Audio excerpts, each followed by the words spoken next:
കരയോഗങ്ങളിൽ നടക്കുന്ന വിവാഹ കർമ്മങ്ങളും അതുപോലെ തന്നെ മരണാനന്തര കർമ്മങ്ങളും നടത്തി ഉപജീവനം നടത്തി പോകുന്ന ഒരു സംഘടനയായിട്ട് NSS ഇന്ന് ഒരു കാഴ്ചവസ്തുവായിട്ട് നിൽക്കും. NSS ഇപ്പോഴും 100 കൊല്ലം മുൻപ് തന്നെ നിൽക്കുകയാണ്. ഇന്ന് ഇൻ്റർനെറ്റ് യുഗമാണ്. ഇന്ന് വിവാഹം നടത്താൻ ആരുടെയും സഹായത്തിന് ആരുടെയും ഒരാവശ്യമില്ല. ഇന്ന് മരണാനന്തര കർമ്മങ്ങൾ നടത്താൻ ഒരു കരയോഗത്തിൻ്റെയും ഒരു സമാജത്തിൻ്റെ ആവശ്യമില്ല. പക്ഷേ നമ്മുടെ നാട്ടിൽ ഇന്നും കരയോഗം നിലനിൽക്കുന്ന കണ്ടാൽ ഈ 2 കർമ്മങ്ങൾ ചെയ്യാനുള്ളൊരു സംഘടനയായിട്ടാണ്. ഇപ്പം മന്നത്ത് പത്മനാഭൻ്റെ ആസ്ഥാനം അവിടെയുണ്ട്, ചങ്ങനാശ്ശേരി. പക്ഷേ അവിടെ പെർമിഷൻ ഉണ്ടെങ്കിൽ മാത്രമേ തുറന്നു കൊടുക്കത്തുള്ളൂ. ഞങ്ങളിവിടെ ഗേറ്റ് എപ്പോഴും തുറന്നിട്ടിരിക്കുക, എപ്പോഴും വരാം, ആർക്കും വരാം. ചങ്ങനാശ്ശേരി ചെന്നാൽ നമുക്ക് എന്താ അനുഭവം? പെർമിഷൻ ചോദിച്ച് അകത്ത് പോയി അത് കുടീരത്തിൽ അദ്ദേഹത്തിൻ്റെ സ്മൃതി മണ്ഡപത്തിൽ ചെന്ന് പുഷ്പാർച്ചന നടത്തണമെങ്കിൽ പെർമിഷൻ വേണമെന്ന് പറയുന്ന ഒരവസ്ഥയാണ്.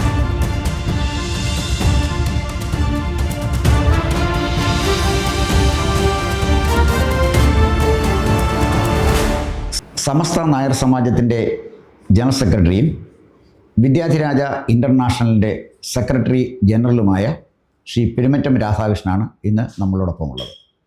സമസ്ത നായർ സമാജം ഏറ്റെടുത്തിരിക്കുന്ന പ്രവർത്തനങ്ങൾ എന്തൊക്കെയാണ്, പ്രവർത്തന സംവിധാനം എന്താണ്, ഇതിലൂടെ സമുദായ അംഗങ്ങൾക്ക് നൽകുവാൻ ഉദ്ദേശിക്കുന്ന സേവനങ്ങൾ എന്തൊക്കെയാണ് എന്ന് അദ്ദേഹം വിശദീകരിക്കും. ഒപ്പം തന്നെ വിദ്യാധിരാജ ഇൻ്റർനാഷണൽ എന്ന സംഘടനയിലൂടെ കേരളത്തിലെ സാമൂഹ്യ നവോത്ഥാനത്തിന് തുടക്കം കുറിച്ച നവോത്ഥാന നായകന്മാരിൽ ഒരാളായ വിദ്യാധിരാജ ചട്ടമ്പിസ്വാമികളുടെ സന്ദേശം ഈ ലോകത്ത് മുഴുവൻ എത്തിക്കുന്നതിന് വേണ്ടി നടത്തുന്ന പ്രവർത്തനങ്ങൾ, വിദ്യാധിരാജ ഇൻ്റർനാഷണൽ നടത്തുന്ന പ്രവർത്തനങ്ങൾ എന്തൊക്കെയാണ്, എത്രമാത്രം ഈ രംഗത്ത് വിജയിക്കുവാൻ കഴിഞ്ഞിട്ടുണ്ട് തുടങ്ങിയ കാര്യങ്ങളെക്കുറിച്ചൊക്കെ ജനഭൂമിയോടെ സംസാരിക്കാൻ ആയിട്ടാണ് ശ്രീ പെരുമറ്റം രാധാകൃഷ്ണൻ വന്നിട്ടുള്ളത്. അദ്ദേഹത്തെ ഞാൻ ജനഭൂമി പ്രേക്ഷകർക്ക് വേണ്ടി സ്വാഗതം ചെയ്യുന്നു. നമസ്കാരം. SNS എന്ന ചുരുക്കപ്പേരിൻ്റെ എക്സ്പാൻഷൻ സമസ്ത നായർ സമാജം എന്നാണ്. 1914 സമുദായാചാര്യൻ മന്നത്ത് പത്മനാഭൻ സ്ഥാപിച്ച നായർ സർവീസ് സൊസൈറ്റി NSS എന്ന് പറയുന്ന ഒരു പ്രസ്ഥാനവും കേരളത്തിൽ ഇന്ന് നന്നായിട്ട് പ്രവർത്തിക്കുന്നുണ്ട്. അപ്പം നായർ സർവീസ് സൊസൈറ്റി പ്രവർത്തിച്ചുകൊണ്ടിരിക്കുന്ന ഒരു കാലഘട്ടത്തിൽ തന്നെയാണ് നായർ സമുദായത്തെ സേവിക്കാനായി SNS അല്ലെങ്കിൽ സമസ്ത നായർ സമാജം നിലവിൽ വന്നത്. എന്താണ് NSSും SNS തമ്മിലുള്ള പ്രവർത്തന രീതിയിലുള്ള വ്യത്യാസം, അല്ലെങ്കിൽ ലക്ഷ്യത്തിലെ അല്ലെങ്കിൽ ദൗത്യത്തിലെ ഉള്ള വ്യത്യാസം എന്നാണ്? അല്ല, മഹാനായ മന്നത്ത് പത്മനാഭന് 1914 NSS രൂപീകരിച്ചത് നായർ സമുദായത്തെ ഒറ്റക്കെട്ടായിട്ട് നിർത്തിക്കൊണ്ട് സമുദായ ഉദാഹരണവും ഒപ്പം തന്നെ ഇതര സമുദായങ്ങൾക്ക് സേവനം ചെയ്യുക എന്നുള്ള ലക്ഷ്യത്തിലാണ് അദ്ദേഹം അത് തുടങ്ങിയത്. അദ്ദേഹത്തിൻ്റെ പ്രവർത്തനം ഏതാണ്ട് 60-70ഓളം കൊല്ലം അദ്ദേഹം വളരെ ശക്തമായി പ്രവർത്തിച്ച് 10,000 കോടി രൂപയുടെ ആസ്തിയുമായിട്ടാണ് ആ പ്രസ്ഥാനത്തെ മറ്റൊരു തലമുറയെ ഏൽപ്പിച്ചിട്ടാണ് അദ്ദേഹം ഈ ലോകത്തു നിന്നും വിട പറയുന്നത്. 1970 മന്നത്ത് പത്മനാഭൻ നമ്മളെ വിട്ടുപോയി. അദ്ദേഹത്തിൻ്റെ ഭൗതിക ശരീരം നമ്മളെ വിട്ടുപോയി. അതിനുശേഷം ഏതാണ്ട് 50-55 വർഷക്കാലമായിട്ട് ആ രംഗത്ത് കാര്യമായ ഒരു പ്രവർത്തനവും നടത്തുവാൻ പിന്നീട് വന്നിട്ടുള്ള NSS നേതൃത്വത്തിന് സാധിച്ചിട്ടില്ല. കിടങ്ങൂർ ഗോപാലകൃഷ്ണമുള്ള അദ്ദേഹത്തിൻ്റെ കാലത്ത് കുറച്ച് പ്രവർത്തനങ്ങൾ മുന്നോട്ട് വന്നു എങ്കിൽ പോലും അദ്ദേഹം സിംഗപ്പൂർ ഹൈക്കമ്മീഷൻ ആയതോടുകൂടി ആ പ്രവർത്തനവും പൂർണ്ണമായിട്ട് മാറി.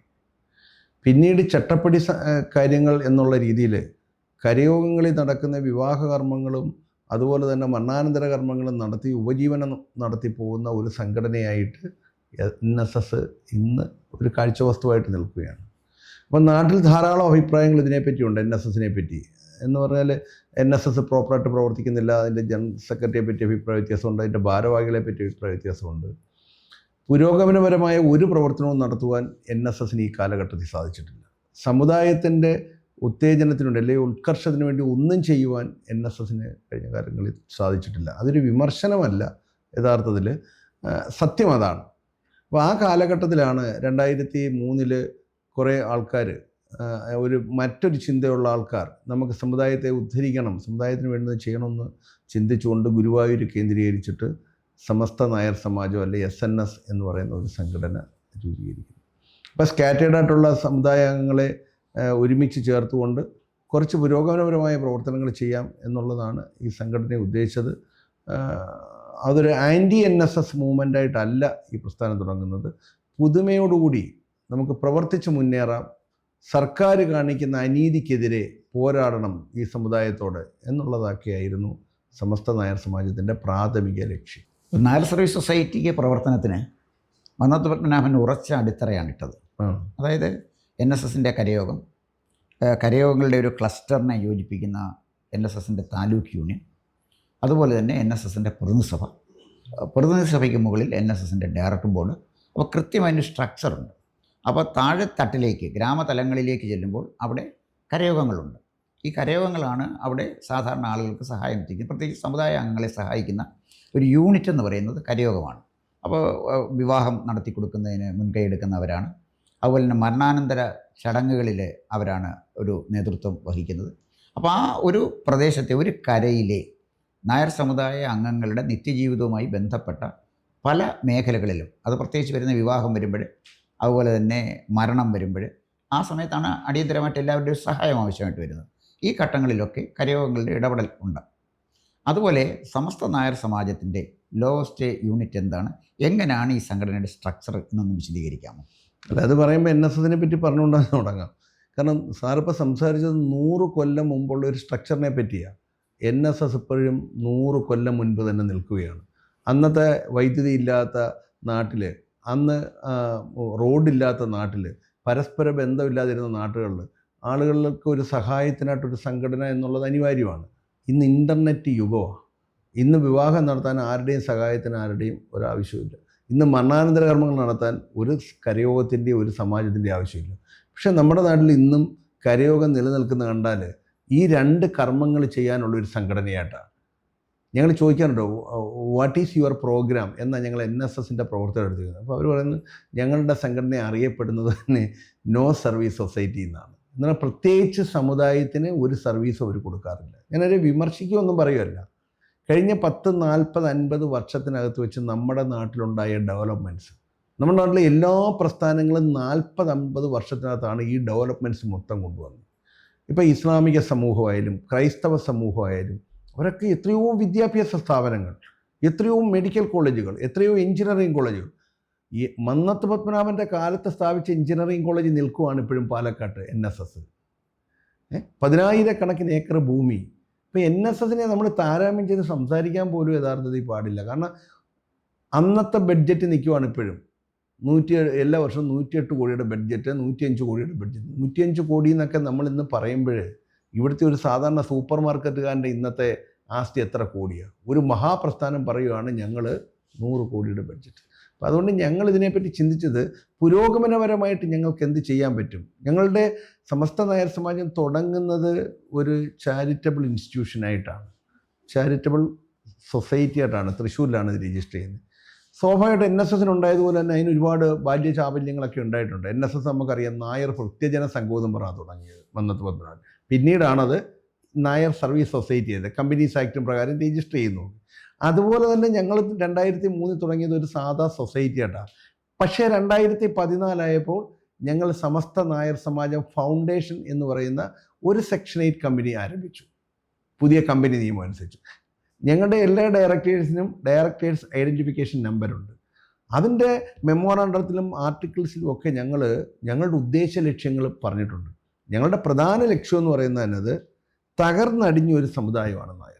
കേരളത്തിൻ്റെ സാമൂഹ്യ പുരോഗതിക്കേറെ സംഭാവന ചെയ്ത, ഇതര സമുദായ അംഗങ്ങളെ പോലും ഉയർത്തിക്കൊണ്ടുവരാൻ വേണ്ടി ത്യാഗം സഹിച്ച ആ ത്യാഗം സഹിച്ച സമുദായം ഇന്ന് ഏറ്റവും താഴെ തട്ടിലാണ്. പച്ചയ്ക്ക് പറഞ്ഞാൽ ഏതാണ്ട് ഒരു 40% ആൾക്കാർ അതിനകത്ത് അഷ്ടിക്ക് വകയില്ലാത്തവരാണ്. ആ സമുദായത്തെ എങ്ങനെ റീബിൽഡ് ചെയ്യാം എന്നുള്ളതാണ്, എങ്ങനെ അവരെ റിനോവേറ്റ് ചെയ്തെടുക്കാം എന്നുള്ളതാണ് സമസ്ത നായർ സമാജത്തിൻ്റെ ചിന്ത. അത് കഴിഞ്ഞ 10-20 വർഷമായിട്ട് ഞങ്ങളതിന് പല പ്രവർത്തനങ്ങൾ ഏകോപിപ്പിച്ചിട്ടുണ്ട്. ഞങ്ങളുടെ ബേസിക് യൂണിറ്റുകൾ സമാജങ്ങളാണ്. ഞങ്ങൾക്ക് താലൂക്കുകളിൽ സമിതികളുണ്ട്, ഞങ്ങൾക്ക് ജില്ലകളിൽ സമിതികളുണ്ട്, കുറേയധികം സമാജങ്ങൾ ഞങ്ങളുടെ ഒപ്പം ചേർന്നിട്ടുണ്ട്. ഞങ്ങൾക്ക് വിവിധ ക്ഷേത്രങ്ങളായിട്ട് വിവിധ പ്രവർത്തനങ്ങൾ ഞങ്ങൾ ആരംഭിച്ചിട്ടുണ്ട്. മന്നത്ത് പത്മനാഭൻ അങ്ങ് സൂചിപ്പിച്ച പോലെ തന്നെ ഒരു സാമൂഹ്യ പരിഷ്കർത്താവായിരുന്നു. അദ്ദേഹം ഒരു സമുദായത്തെ മാത്രം ലക്ഷ്യമാക്കിയില്ല, പക്ഷേ മറ്റു സമുദായങ്ങളെ ഉദ്ധരിക്കുന്നതിന് മുമ്പ് തൻ്റെ സ്വന്തം സമുദായത്തെ ഉദ്ധരിച്ചുകൊണ്ട് വേണം മറ്റു സമുദായത്തിലെ കാര്യങ്ങൾ നോക്കാൻ. സ്വന്തം വീടിനെ പട്ടിണി കിട്ടുകൊണ്ട് ഗ്രാമത്തിലെ പട്ടിണി മാറ്റാൻ ഇറങ്ങിയിരിക്കുന്നവരുടെയൊക്കെ സ്ഥിതി അറിയാം. അവരൊക്കെ കോടീശ്വരന്മാരായെങ്കിലും നമ്മുടെ ലക്ഷ്യം അതല്ലല്ലോ. അപ്പോൾ മന്നത്ത് പത്മനാഭൻ തുടങ്ങിയപ്പോൾ വ്യക്തമായ ലക്ഷ്യം അദ്ദേഹത്തിനുണ്ടായിരുന്നു. അദ്ദേഹം സമൂഹത്തിലൊരു പരിവർത്തനം നടത്താൻ അദ്ദേഹം ലക്ഷ്യമാക്കിയത് വിദ്യാഭ്യാസ സ്ഥാപനങ്ങളെയാണ്. ഇന്നും വിദ്യാഭ്യാസ സ്ഥാപനമാണ്. ഇൻ്റർനെറ്റിൻ്റെയും കമ്പ്യൂട്ടർ പിന്നെ കമ്മ്യൂണിക്കേഷൻ ടെക്നോളജിയുടെയും അല്ലെങ്കിൽ ആർട്ടിഫിഷ്യൽ ഇൻ്റലിജൻസിൻ്റെയോ കാലത്താണ് നമ്മൾ ജീവിക്കുന്നതെങ്കിലും അതിൻ്റെ ഇൻഫർമേഷൻ കൊടുക്കാൻ, അതിനെ പഠിപ്പിക്കാൻ വിദ്യാഭ്യാസ സ്ഥാപനം ഇല്ലാതെ പറ്റില്ലല്ലോ. ഏത് യുഗത്തിൽ നമ്മൾ ജീവിച്ചാലും വിദ്യാഭ്യാസ സ്ഥാപനങ്ങൾ അനിവാര്യമാണ്. ആ ലക്ഷ്യത്തോടു കൂടിയാണ് മന്നത്ത് പത്മനാഭന് അത് ആരംഭിച്ചത്.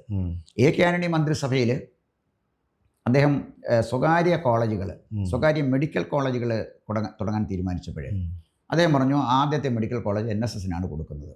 അങ്ങനെ പത്തനംതിട്ട ജില്ലയിൽ 100-150 ഏക്കർ സ്ഥലം മന്നം ഷുഗർ മില്ലിൻ്റേതായിട്ട് പന്തളത്തുണ്ട്. അത്യാവശ്യം പഴയ മന്നം ഷുഗർ മില്ലിൻ്റെ ബിൽഡിംഗ് ഉണ്ട്. അപ്പോൾ ഒരു NSSനൊരു മെഡിക്കൽ കോളേജ് തുടങ്ങാൻ വേറെ ആര് വിചാരിക്കുന്നതിനേക്കാളും ചിലവ് കുറഞ്ഞ ഒരു മെഡിക്കൽ കോളേജ് നമുക്കവിടെ തുടങ്ങാനൊക്കും. അപ്പോൾ വലിയ പ്രതീക്ഷയായിരുന്നു NSS ഒരു മെഡിക്കൽ കോളേജ് തുടങ്ങുമെന്ന്. പക്ഷേ പിന്നീട് നമ്മൾ അറിഞ്ഞത് NSSൻ്റെ മെഡിക്കൽ കോളേജ് വേണ്ടാന്ന് വെച്ചു. പിന്നെ പുഷ്പഗിരിയിൽ ഒരു മെഡിക്കൽ കോളേജ് തുടങ്ങി. NSS വേണ്ടാന്ന് വെച്ചുകൊണ്ടാണ് അവർ തുടങ്ങിയത്. പക്ഷേ NSS വേണ്ടാന്ന് വയ്ക്കാനൊരു തീരുമാനമെടുക്കുന്നതിൻ്റെ പിന്നിൽ ചില കാര്യങ്ങളുണ്ട്, ചില സാമ്പത്തിക ഇടപാടുകളുണ്ട്. അതിനെക്കുറിച്ചൊന്നും ഞാൻ പോകുന്നില്ല, ആരെയും കുറ്റപ്പെടുത്താൻ ഞാൻ ആഗ്രഹിക്കുന്നില്ല. പക്ഷേ നായർ സർവീസ് സൊസൈറ്റിക്ക് കൊടുത്തൊരു മെഡിക്കൽ കോളേജ് വേണ്ട എന്ന് വെച്ച ഒരു സമുദായ സംഘടനയാണ് അപ്പുറത്ത് നായരെ സേവിക്കാൻ നിൽക്കുന്നത്. 2, കേരളത്തിൽ വലിയൊരു മാറ്റം ഉണ്ടായത് സ്വയാശ്രയ കോളേജുകളും അതുപോലെ തന്നെ വിദ്യാഭ്യാസ സ്ഥാപനങ്ങളും മറ്റ് സ്ഥാപനങ്ങളൊക്കെ കേരളത്തിൽ തുടങ്ങാൻ തുടങ്ങി. നമ്മുടെ നാട്ടിലെ സ്വാശ്രയ കോളേജുകൾ ഇല്ലാതിരുന്നത് കൊണ്ടാണ് മറ്റ് സംസ്ഥാനങ്ങളിലേക്ക്, പ്രത്യേകിച്ച് കർണാടകത്തിലേക്കും തമിഴ്നാട്ടിലേക്കൊക്കെ എഞ്ചിനീയറിങ്ങിനും മെഡിസിനും ഒക്കെ കുട്ടികൾ പോയത് ഇവിടെ സൗകര്യങ്ങൾ ഇല്ലാതിരുന്നതുകൊണ്ടാണ്.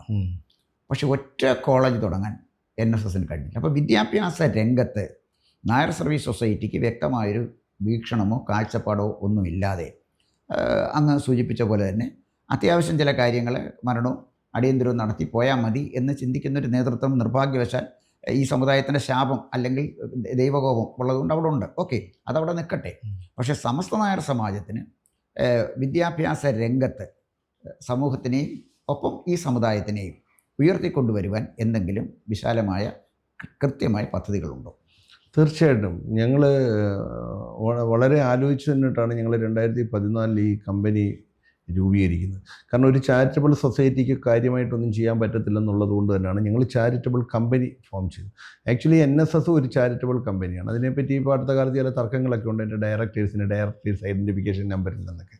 ഞങ്ങളെ സംബന്ധിച്ചിടത്തോളം ഇന്ത്യൻ കമ്പനി നിയമം അനുസരിച്ചിട്ട് ഞങ്ങളത് പ്രവർത്തിക്കുന്നു. അതിൻ്റെ ബൈലോ പ്രകാരം ഞങ്ങൾ എടുത്തിട്ടല്ല, അതിൻ്റെ മെമ്മോറണ്ടത്തിലും ആർട്ടിക്കിൾസും ഞങ്ങൾ വ്യക്തമായിട്ട് പറഞ്ഞിട്ടുണ്ട്. ഞങ്ങൾ അതിൻ്റെ വഴിയിലാണ്.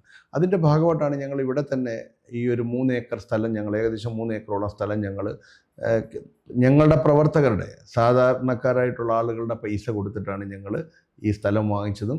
ഇവിടെ ഞങ്ങളെ ഏത് പ്രവർത്തനത്തിനും ഒരു ഗുരുത്വം വേണമെന്ന് നമ്മൾ പറയും. അപ്പോൾ കേരളത്തിലെ ഈ നായർ സമുദായം എന്തുകൊണ്ടാണ് താഴോട്ട് പോകുന്നതെന്നുള്ളതിനെ പറ്റി ഞങ്ങളൊരു സ്റ്റഡി നടത്തിയിട്ടുണ്ട്. ആക്ച്വലി ഇവരെ യുണൈറ്റ് ചെയ്ത് നിർത്തുന്ന ഒരു ഘടകമില്ല. യഥാർത്ഥത്തിൽ കമ്മ്യൂണിറ്റിയെ യുണൈറ്റ് ചെയ്ത് നിർത്തത്തക്ക ഒരു ഘടകം ഇവിടെ ഇല്ല. ഇപ്പം മന്നത്ത് പത്മനാഭൻ്റെ ആസ്ഥാനം അവിടെയുണ്ട്, ചങ്ങനാശ്ശേരി. പക്ഷേ അവിടെ പെർമിഷൻ ഉണ്ടെങ്കിൽ മാത്രമേ തുറന്നു കൊടുക്കത്തുള്ളൂ. ഞങ്ങളിവിടെ ഗേറ്റ് എപ്പോഴും തുറന്നിട്ടിരിക്കുക, എപ്പോഴും വരാം, ആർക്കും വരാം. ഗുരുവിനെ ഇവിടെ ചട്ടമ്പിസ്വാമികളുടെ ഈ സ്റ്റാച്യു, ഈ വിഗ്രഹം ഇരിക്കുന്ന സ്ഥലത്തേക്ക് എപ്പോഴും ആളുകൾക്ക് വരും. പക്ഷേ ചങ്ങനാശ്ശേരി ചെന്നാൽ നമുക്ക് എന്താ അനുഭവം? പെർമിഷൻ ചോദിച്ച് അകത്ത് പോയി അത് കുടീരത്തിൽ അദ്ദേഹത്തിൻ്റെ സ്മൃതി മണ്ഡപത്തിൽ ചെന്ന് പുഷ്പാർച്ചന നടത്തണമെങ്കിൽ പെർമിഷൻ വേണമെന്ന് പറയുന്ന ഒരവസ്ഥയാണ്. അപ്പോൾ സമുദായ അംഗങ്ങൾ നാട് മുഴുവൻ ഇതിനെതിരായിട്ട് സംസാരിക്കുന്നത് മാത്രമാണ് ഞങ്ങൾ കേൾക്കുന്നത്. അപ്പോൾ അവരെ യുണൈറ്റ് ചെയ്തുകൊണ്ട് ധാരാളം വിദ്യാഭ്യാസ സ്ഥാപനങ്ങൾ, വ്യവസായ സ്ഥാപനങ്ങൾ, ഇതൊക്കെ ഞങ്ങളുടെ പ്രവർത്തന പദ്ധതിയിലുള്ള, ഞങ്ങൾ ആരംഭം കുറിച്ചിട്ടേ ഉള്ളൂ. ഞങ്ങൾ ഈ സ്ഥലം വാങ്ങി ഞങ്ങൾ ഇവിടെ ആളുകളെ അല്ലെങ്കിൽ സമുദായങ്ങളെ all over the world unite ചെയ്യാൻ വേണ്ടിയിട്ട് ഒരൈഡൾ നമുക്കറിയാം. നമ്മുടെ സഹോദര സമുദായ ഈഴവ സമുദായം അവരുടെ എല്ലാം ഗുരുദേവനാണ്. അവരുടെ എല്ലാം ഗുരുദേവനപ്പുറം അവർക്കൊന്നുമില്ല. അവർ ഏത് പാർട്ടി വിശ്വസിച്ചോട്ട്, ഏത് സംഘടനയെ വിശ്വസിച്ചോ, അതൊന്നും അവർക്ക് ബാധകമല്ല.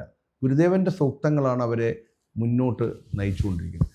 അതുപോലെ തന്നെ ഈ ലോകത്ത് എല്ലാ ജീവജാലങ്ങളിലും ഏകത്വം ദർശിച്ച, എല്ലാ ജീവജാലങ്ങളും ഒരേ ചൈതന്യമാണെന്ന് പറഞ്ഞ കേരളം കണ്ട മഹായോഗി സ്വാമി വിവേകാനന്ദൻ്റെ സംശയം നീക്കിയ ശ്രീനാരായണ ഗുരുദേവൻ്റെ ഗുരുവായ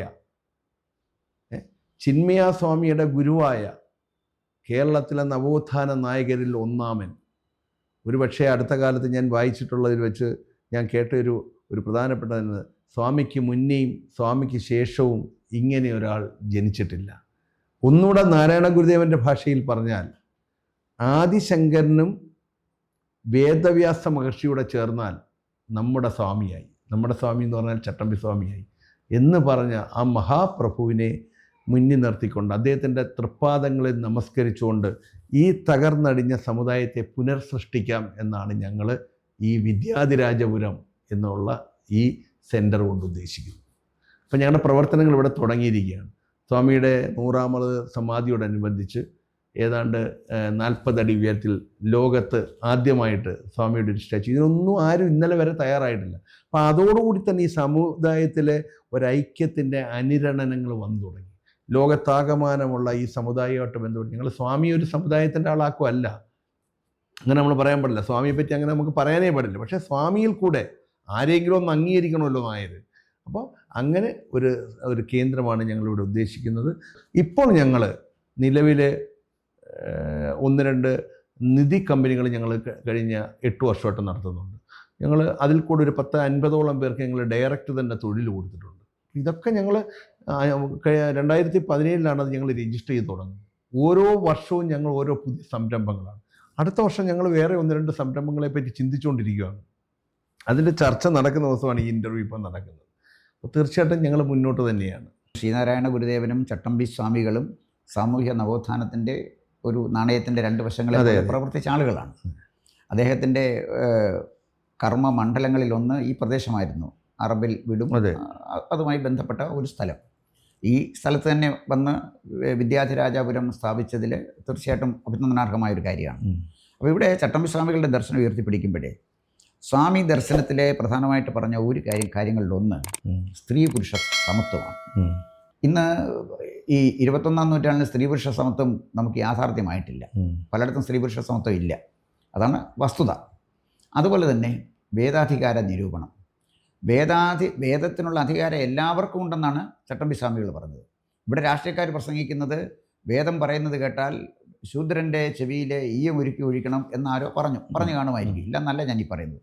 പക്ഷേ വേദാധികാര നിരൂപണത്തിലൂടെ ചട്ടമ്പി സ്വാമി കൊടുത്ത ഒരു സന്ദേശം അത് പറയാൻ അവർക്ക് മടിയാണ്. ഇവിടുത്തെ രാഷ്ട്രീയക്കാർക്കും സാമൂഹ്യ പ്രവർത്തകനും സാംസ്കാരിക നായകന്മാരെന്ന് പറയുന്ന ഒരു വിഭാഗം ആളുകൾക്ക്, അവരെ സാംസ്കാരിക നായകന്മാരായിട്ട് ഞാൻ കരുതുന്നില്ല, അവർ സ്വയം പ്രഖ്യാപിത സാംസ്കാരിക നായകന്മാരാണ്.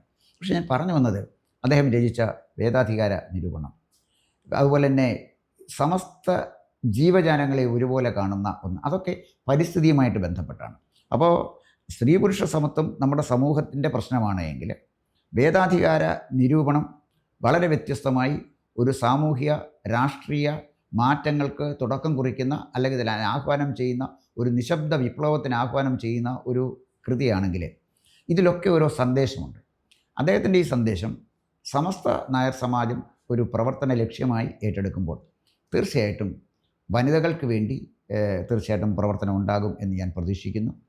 ഇപ്പോൾ സ്പാൻ ഓഫ് ലൈഫ് കൂടിക്കഴിഞ്ഞപ്പം പ്രായമുള്ള ആളുകളുടെ എണ്ണം വളരെ കൂടിയിരിക്കുകയാണ്. സ്പാൻ ഓഫ് ലൈഫ് വർദ്ധിച്ചു എന്നുള്ളത് തീർച്ചയായിട്ടും. അപ്പോൾ ഈ പലപ്പോഴും കുട്ടികളുടെയൊക്കെ എണ്ണം കുറയുകയും പ്രായമുള്ള അച്ഛൻ്റെയും അമ്മയുടെയും ആയുസ് വർദ്ധിക്കുകയും ചെയ്തപ്പോൾ ഉണ്ടായ ഒരു പ്രധാനപ്പെട്ട പ്രശ്നം വാർദ്ധക്യകാലത്ത് ഇവരെ നോക്കാൻ ആരുമില്ലാത്ത ഒരു സ്ഥിതിയായിരിക്കുന്നു. അപ്പോൾ ആ വലിയൊരു പ്രശ്നമാണ് വയോജനങ്ങളുടെ സംരക്ഷണം. അവർക്ക് ആത്മാഭിമാനത്തോടെ ജീവിക്കാനും അവരുടെ ജീവിത സായാഹ്നം സ്വസ്ഥമായും സുഖമായും ജീവിക്കാനും ഒക്കെ കഴിയുക എന്നുള്ളത് അവരുടെ ഒരു അവകാശമാണ്. അപ്പം എല്ലാവർക്കും ചെയ്യാൻ പറ്റിയില്ലെങ്കിൽ പോലും ഈ സമുദായത്തിലെ അത്തരം ചില ആളുകൾക്ക്, അതാണ് ചോദിച്ചത്, വനിതകൾക്ക് വേണ്ടി, വയോജനങ്ങൾക്ക് വേണ്ടി, തൊഴിലില്ലാത്ത ചെറുപ്പക്കാർക്ക് വേണ്ടി, വിദ്യാർത്ഥികൾക്ക് വേണ്ടി, ഈ സമൂഹത്തിൻ്റെ വ്യത്യസ്തമായ തട്ടുകളിൽ വ്യത്യസ്തമായ രീതികളിൽ ജീവിക്കുന്ന ആളുകൾക്ക് ഓരോരുത്തർക്കും പ്രത്യേക അറ്റൻഷൻ ആവശ്യമാണ്. അപ്പോൾ ഇത്തരം ചില പ്രത്യേക പദ്ധതികൾ എന്തെങ്കിലും SNS-നുണ്ടോ? തീർച്ചയായിട്ടും. ഞങ്ങൾ ആദ്യമായിട്ട് തന്നെ കഴിഞ്ഞ കുറേ വർഷമായിട്ട് ഞങ്ങൾ മനസ്സിലിട്ട് കൊണ്ടു നടക്കുന്ന, ഞങ്ങൾ ചർച്ച ചെയ്യപ്പെടുന്ന ഒരു പദ്ധതിയാണ് വയോജനങ്ങൾക്ക് വേണ്ടിയുള്ള പരിപാടി. അപ്പോൾ അതിനകത്ത് ഞങ്ങൾ ഉദ്ദേശിച്ചിരിക്കുന്ന പേര് പോലും ഓപ്പണായിട്ട് പറയുകയാണ്, തറവാട് എന്നുള്ള കൺസെപ്റ്റാണ്. എന്ന് പറഞ്ഞാൽ വീട്ടിൽ നിന്നൊക്കെ ഇറക്കി വിടുന്ന അച്ഛനും അമ്മയും മക്കളുടെ അടുത്ത് എവിടെയാണെന്ന് ചോദിച്ചാൽ തറവാട്ടിലാണെന്ന് പറഞ്ഞിട്ടുണ്ട്. അപ്പം ഞങ്ങൾ അങ്ങനൊരു ഹോം ഇവിടെ തുടങ്ങണം. ഞങ്ങളുടെ ആദ്യത്തെ പദ്ധതി ഈ വർഷം തന്നെ ഞങ്ങളത് ആരംഭിക്കാനുള്ള ബിൽഡിംഗ് സ്ട്രക്ചറും കാര്യങ്ങളൊക്കെ ഞങ്ങൾ തുടങ്ങിയിട്ടുണ്ട്.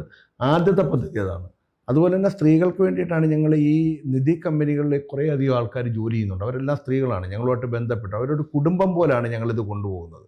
ഒരു അവർക്ക് ഏത് സമയത്തും അപ്രോച്ച് ചെയ്യാൻ പറ്റുന്ന രീതിയിലുള്ള.